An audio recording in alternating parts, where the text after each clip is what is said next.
Welcome to a Lawless Podcast, where real stories come to life. Broadcasting from the tri-state area, Pennsylvania, Delaware, and New Jersey.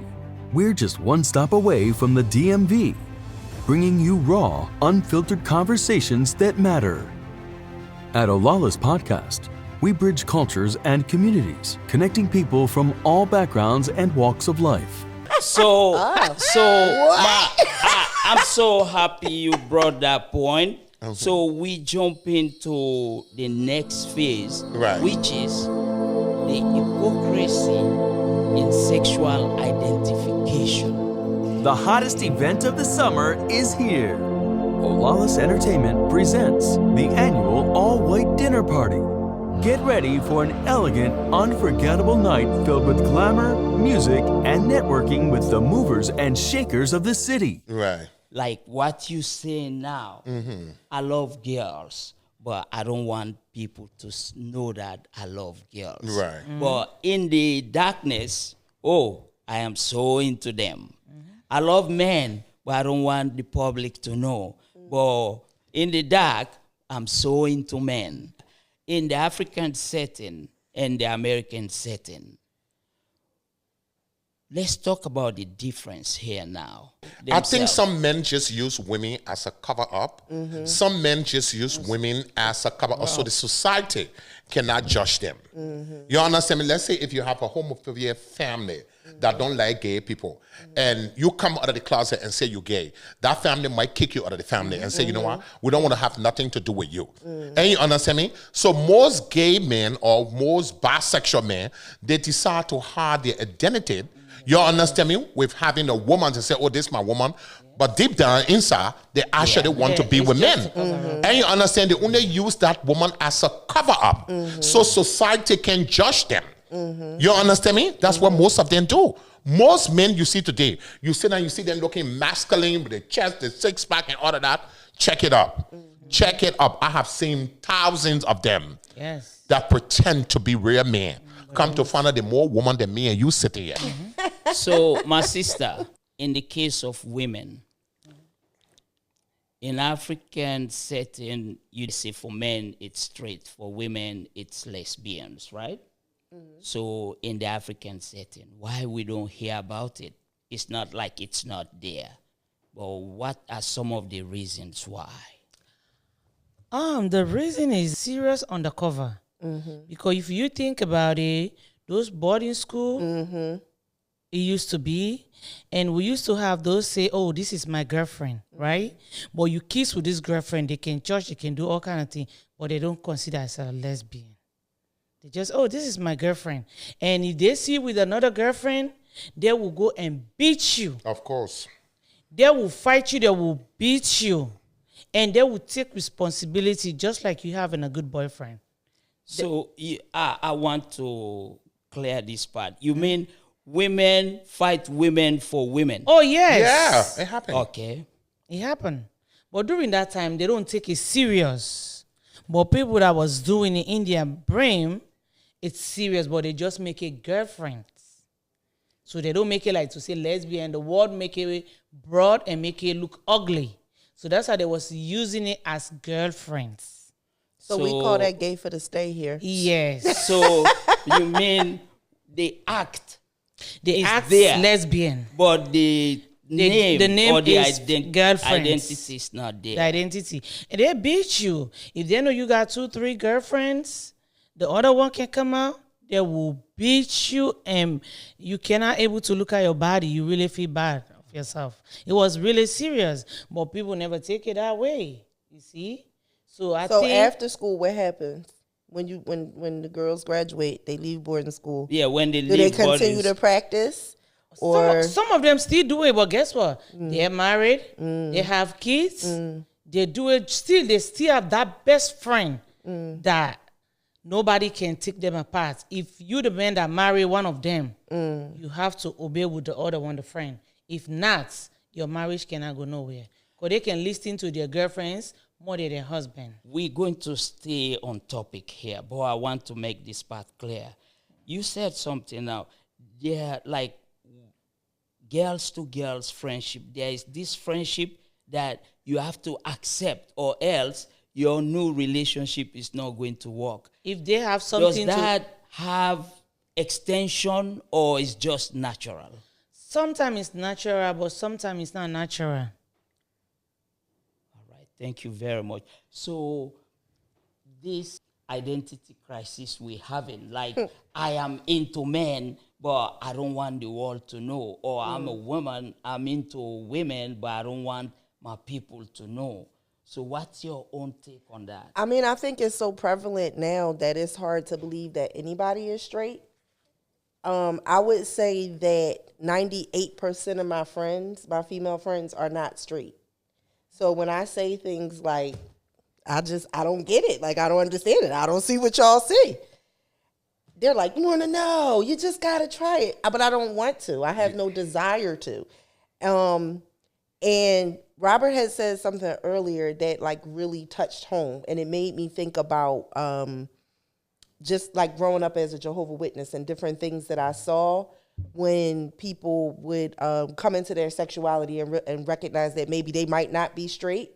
And then they would go to like the authorities, the religious authorities, to let them know. The advice was always to marry a woman. If obviously if you were a man, would be to marry a woman. And then then you pray the gay away. We've all heard of praying the gay away. And I always, even as a young person, I always felt like that was such an evil thing to do to both parties, right? Because now you have this man that's with a woman that he can never really completely love in the way that a woman needs to be loved. And you have this woman that's living this lie with somebody that is not sexually attracted to her.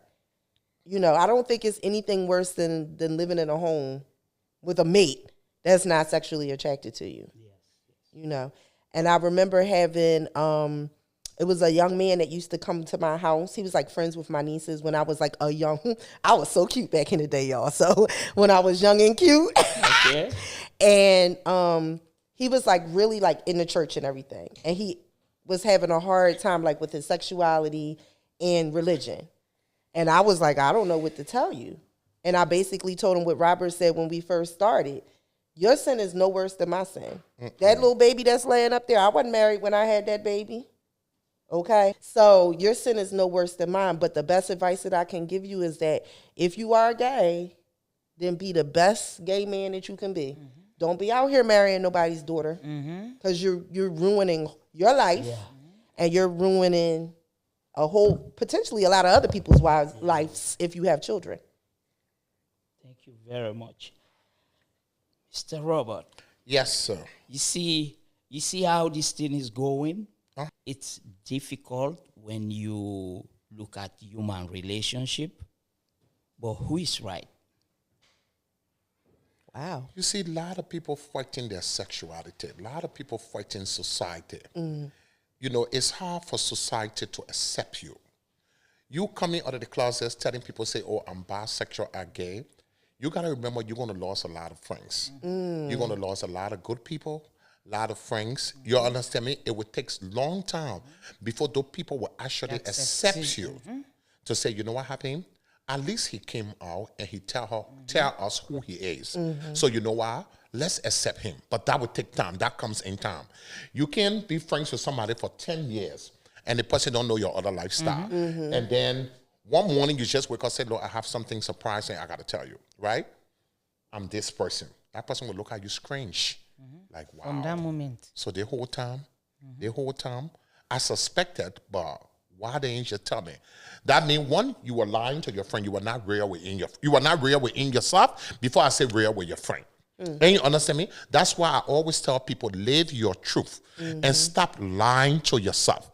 Because whatever you do in the dark must come to light one day. Stop hiding your own, because you hiding your sexuality or you hiding your sexual preference, you're not living your truth. You know what I mean? You're battling yourself. And that's what a lot of people today, they die from heart attack, they die from this, they die from that. I've seen people who came out of the closets because society didn't accept them. They commit suicide, they kill themselves. A lot of people do that. You understand me? I don't want to be friends with you and you don't know the life that I live. No. I'll tell you. If you want to be friends with me or you want to be cool with me, fine. You don't want to be cool with me? Hit the door and let the good Lord split the door. Right. You know what I mean? But I'm not going to hide my lifestyle from you. Thank you. And that's the reason why today a lot of men and women, they are fighting society. They are fighting their sexuality. It's very hard for people to come out of the closet because the first thing they think about, what society going to think about me? That's the first thing run through their mind. If I tell my girlfriend I'm straight or I tell my girlfriend I'm gay, how will she look at me? Will she still want to be my friend? She still want to associate herself with me? No. Now that left for your girlfriend now, how's she going to feel about you? Is she still going to be friends with you or not? So I always tell people, be yourself. You know why a lot of people accept me? I go places, people ask me, Robert, how you sit on Facebook and cuss everybody up and you still go to African party and people still welcome you? Because the first thing I did to them, I opened the door for them to know who I am. And you understand me? I open the door and I let them know this is me. You can either take it or you can leave it. Thank you, my brother. You're welcome. So this question is for everybody. Okay. The identity crisis and complication in human relationship or identity. So who is right? This is not about right.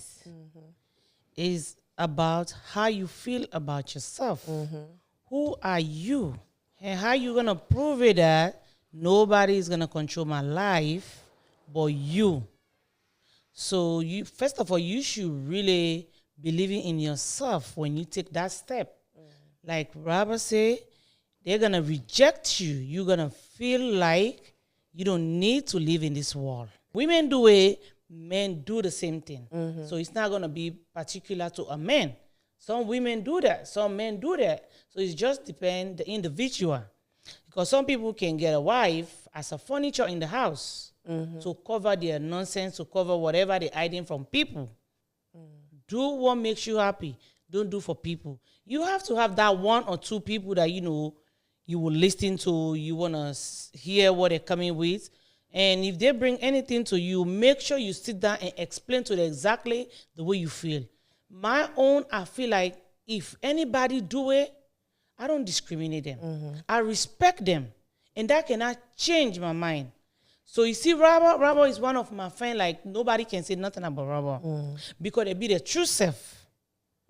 They come out. They don't try to fake it to go marry somebody. Can't put them in the house like a furniture. They be sneaking from one man to another man. They don't give attention to the house. They're always with this friend house. Oh, they get up, they go to this friend in the morning. They have to talk with this friend. 24 hours, they talk with this friend. And you be in the house like you nothing. It's just a furniture. So I hope people will able to learn from that to be their self. I believe it's a feeling. That's for me. Thank you. Yeah, I'm not cutting it or being going again. And I always tell, okay, you see today a lot of relationship is not strong because a lot of women in this country, right, they are single today because sometimes the men that are going out will not fully make up their mind yet of what they want. And you understand me? If you look at the system in America, 75% of women in this country, they are not, they don't have a husband. And not the woman problem. Most of the time, sometimes it can be the man problem. Yes, the woman have their own fault of grumbling or whatever. That's woman thing. You know what I mean? Because more men didn't accept themselves yet. And you understand me? They want to be here, they want to be there. They don't know if they want to be with men. They don't know if they want to be with woman. And you understand me? So therefore, they're confusing the women. Sometimes they will come home tonight, spend night with a woman, and sometimes they will not come home. They to their boyfriend place, but in the woman mind, she'll be thinking that this man to another girlfriend place, knowing damn well that man to another man place. You understand what I'm saying? So it's very, very confusing. I always tell people, like, it's a place near Jerry Corner. I swear to you not. Right there in Philadelphia, near Jerry Corner. It's a Jerry Corner, eh? Yeah, During the nighttime, if you go in that place, it's only $20 to enter. I swear to the food that I ate today. So you see how many men in there having it. I even catch my African brothers there. Some of them will wear masks and they will wear hoodie. They don't want me to see their face. People who will sit on Facebook and judge me and cuss me up and tell me things. Yes, it's be so crowded. So when we're done, Robert, I'm going to show you a picture of my ex-husband. Yeah. I want you to tell me. Yeah. You know what I mean? 75% of them live that life and it needs to stop. Thank you. Thank you very much. 75%. Well, That's a high percentage. Yeah, it is Before- 100%. Before you show us that picture, Uh, let's go to the question. From your lenses, who do you think is right? wow. I do think that there's somebody wrong in the situation. I think that anybody that requires that someone be like them to be loved and to be seen as valuable is wrong. You know, I think that I probably spent more than half my life being fugazi or having to present a false persona. That's why anybody that knows me now knows that I'm loud and proud, and I pretty much say whatever I want to say. And you can call it whatever you want to call it. You can call it rude. You can call it masculine or whatever. Look, but Benti's laughing because she knows me. But I can't, I'm at this point in my life where I just can't hide it. It hurts. It physically hurts to suppress my personality. So I can't even imagine how it would feel to ask somebody to suppress their sexuality, which is such a large portion of who we are. So I think that the only individual that could be wrong in this scenario is the individual that asks someone to do that, that tells someone that they need to be like them Damn. to be valuable in society. Thank you very much. Well, in conclusion to this question, we all looking at the path. You say most people are followers. Then they want to tell other people to follow them because we all followers. If you look at faith, faith, you're not the first guy. Somebody told you about it, taught you about it, so Right. you follow. Right. How can you be mad at other people for not following you because you yourself, you're a follower? So the guy who is saying you have to be like me, look like me, or think like me, that's uniformity. I think our biggest problem is set right there. And I don't It can even never have a happen. problem with the person who says that they're more comfortable being around people who are like them. You can feel however you want to feel. Just don't tell me how to feel. I'm more comfortable in a room full of black folk. I mean, I'm not going to sit up here and say I'd rather spend my whole day in a room full of white people. I would not. I'm more comfortable in a room full of black people, right? But that doesn't mean that I'm saying that you have to feel more comfortable in a way. room full of black people. And if you don't feel how I feel, then there's something wrong with you. I think that's where my issue lies. There's not something wrong with somebody because they don't live their life how I live mine. That's not right. That's So- why the Western world taking advantage of, of Africa because the mindset that we have. And I'm glad that Abraham Traore came in power and he trying to tell them that word that you take we guys we coming out of that words. We coming into reality now. Yeah. Because the people, Amen to it. they feel that their word is so powerful than our words. No. You'll come over there and get all our resources from there. You're even more powerful than us. The only thing our mindset was just lack of mindset. That's all. That's the point. So my view right now is my view. You may disagree with some of the things I want to say or do. Maybe the same goes for you guys.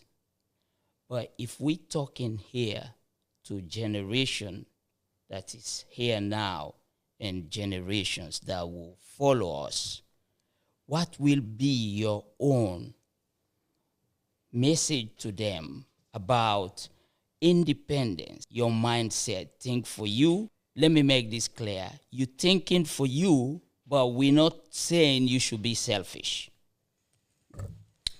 Okay. I think first of all, you have to be like that because it's something that is very strong. You have to be like that, and you have to get maybe a little training from where you're born and raised. Because if not, they're gonna dominate you. So we need to raise our kids by talking to them, train them, get them prepared for this world. Because you're gonna get so many rejection. So you have to be prepared. You have to be strong. You have to believe in yourself. You have to believe in every day, work hard for success. If you find a partner, fine. If you don't find a partner, you will still be good. You have to train your brain. Thank you. Yes. I mean, I think they're good, honestly. I don't have too much to say to them. I think that they could be teaching our generation. I think they figured it out for the most part. And I think that they figured out individuality to the point that, like, you know, just watching my teenagers and young adults and their friends, it is taboo with my children's generation to go with the flow, if that makes sense. Yeah. Like, they have figured out individuality to the point that if you are not an individual, if you are following societal norms, then there's something wrong with you. They've made it popular to stand out. You know. I have mixed feelings on that. But that's a whole nother show. All right. Yes, my brother. Yes. Well, you were asking about the new generation? Yes. Well, the new generation, I mean, the AI world making everybody to expose now. You know, the new children live in the new world right now. All of them have a phone in their hand. Yeah. So it's not like back in the days, everybody know what's going on now. You know what I mean? So the new kids that are coming up, they already know that things that we don't know nowadays. They have it right here. As they're walking around, it's in their hand. Back in the day, we get for go to we granny host for go make telephone call. Not to so. We go, we say, granny, do you allow use your telephone for make call? Not to so. But now these days, the young children have it in their hand. So it's nothing blind to them. You know, it left with them to make the decision of what they want to do. But it's nothing blind again. All right. So now. Can I say something? Yes. Yeah, we can't take it like that. If we take it that way, it means they're going to go with the internet, everything. Nothing wrong to teach them something. It doesn't mean they're going to go with it the moment. But it's better to teach them to get it in their heads. When time reach, they're going to recollect. Should you just leave them like that? If No, we leave because, them yeah, like the children- that, the they're going to children- be empty brain. Yeah, They're you gonna have to follow put your the foot social down media. on the children And now. social media is not the answer. Thank you very much. I'm glad you brought that point. Yes, AI and technology is always advancing. Right. And I'll tell you, if your children are not into it, you have to, like the way you tell them, this is our values, you have to also let them know that technology, they have to, you know, pay attention also. Because what are we if talking not, about? I'm not cutting you off. You know what Tyler Perry said? He was on an interview one time. He said he's not going to get his son a telephone until his son turned 15 because he don't want his son to expose to the real world now. Right? I raise a lot of children, but they decide to live their own life the way how they want to live their life. I mean, I don't have to teach my children about individuality because they have figured it out. It has become popular to be an individual, right? So when it comes to sexuality, it's a very fine line.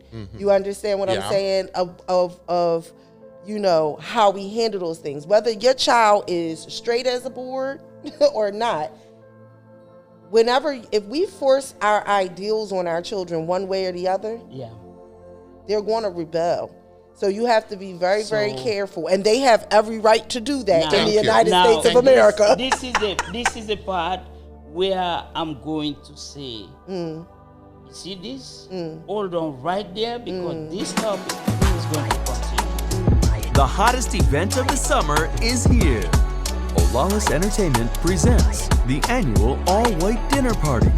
Get ready for an elegant, unforgettable night filled with glamour, music, and networking with the movers and shakers of the city. We don't have enough time anymore, but now I want us to conclude with one thing. For people here on this panel, so please, tell me what you love about your sexuality. What the? Y'all already know. I don't even know why you asked me. Tell us, please. Let me tell you something. Yeah. All right, so I'm going to try to stick to sexuality and not sex, because you know, So we don't have enough time. okay, I'm going to tell you what I love about my sexuality. I love everything about being a woman. I love everything, believe it or not. I love everything about femininity, about being soft. I love dressing like a woman, smelling like a woman, walking like a woman, talking like a woman. Everything about it. Thank you. You're welcome. My sister, Yes. tell us what you love about your sexuality. First of all, I never be regret to be a woman, to born as a woman. It's one thing that I love, and I always proud. If I have to die and resurrect again, I have to be a woman again. I'm proud of being a woman. Thank you. Yes, my man, right here, give it to us. What you love about your sexuality. Well, but for right now, I would say yes, but I'm also aiming that one day God will bring me back into the real world, because like I always say, I want to be a pastor one day. I want to be rescued by the Holy Spirit of God. I want to be able to preach to the world and tell the world the life that I live and the life that it shouldn't live. You understand me? I want to be that person one day. So for now, like I say, I'm comfortable. I have no regret. I'm comfortable within myself or with other myself. I love everything about myself. And if I die and come back triple time, I want to be a straight man again, not a lousy. What I love about my sexuality is the freedom to just look at the opposite sex and see the beauty that was put into creating them. I love women, but you know, there's nothing plus or minus where you guys go. Please tell me. That's you how have I any feel idea? about men. Right, Listen, yeah. I love everything about a man, honey. Yeah, I love love everything. Don't yeah. woo. The babies are here, so we. All right. Next time with the Next time, yeah, we'll take it from Next there. time, bro. But thank you very much, guys. No problem. Thank you, bro. The hottest event of the summer is here. Olalis Entertainment presents the annual all-white dinner party. Get ready for an elegant, unforgettable night filled with glamour, music, and networking with the movers and shakers of the city.